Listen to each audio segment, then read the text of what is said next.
Hello, my name is Hannah Glazer, and today we will be taking a look at animal flasks and what influences led to their design.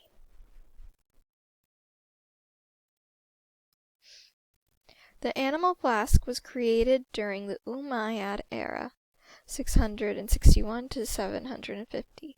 The Umayyads took over from the Sasanian and Byzantine empires due to their weakness, coming to power after the rule of the so-called four rightly guided caliphs.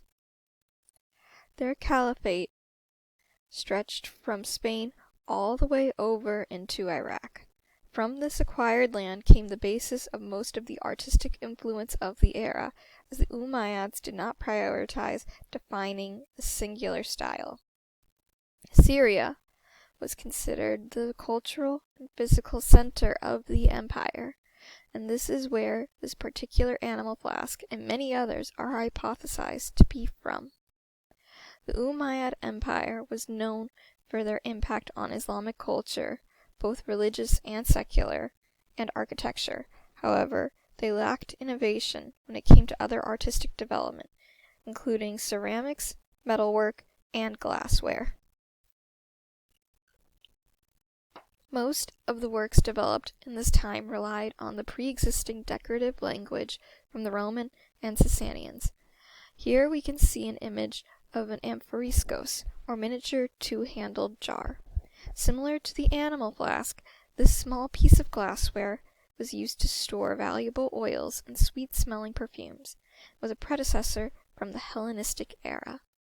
The Amphiriscos was styled after the larger amphoras, which was the containers of wine in the Hellenistic era. Unlike the animal flasks, it lacked legs to hold upright. It is a repeated theme as the animal flasks to mimic the design of what is already related to value in the cultural sense. The animal flasks followed the trend of using iconography, which was valued, though with clear changes to suit the interest of the merchants of the Umayyad Empire. While the Hellenistic era containers for wine and olive oil would be signs of wealth, the animal flasks represents the travel-based value of the Umayyad era. With greater ability to shape the glass into intricate form, there's greater detail in the physical design. This can be seen in the animalistic forms in wrapping the bottle, with four hooved legs protruding from the bottom, two llama heads for the lower left, a tight coil, and then larger spaced loops circling the central flask. Finally, four more heads of camels, rams, llamas, and donkeys surrounding the neck. This is all done to imply caravan, which relates to the frequent transport and sale of animal flasks and other fine goods in the Umayyad era. It is worth noticing the interesting repetition of the marbling motif carried over from the Amphiriscos of the Hellenistic era to the animal flasks of the Umayyad era. This is a clear difference of physical structure of the dips than it being on a surface level design alone, but still an interesting carryover. And while on the subject of glass surface design, let's discuss the technique used to create this amber pigment. It was done with a process called metallic staining. This was done by applying a coat of silver or copper oxide to the surface of the blown glass, and then using an acid to dissolve said coating.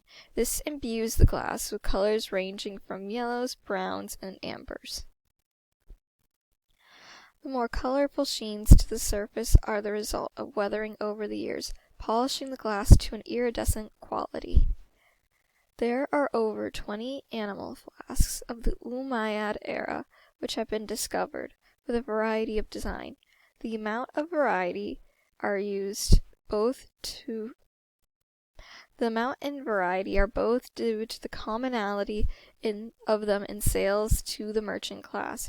Nobles were disinterested in the patronage of glass guilds, and as a result, artisans put their skills into a focus on commodity.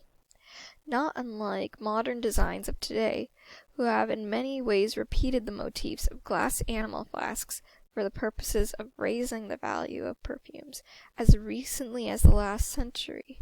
Seen in this particular piece, from the 1920s.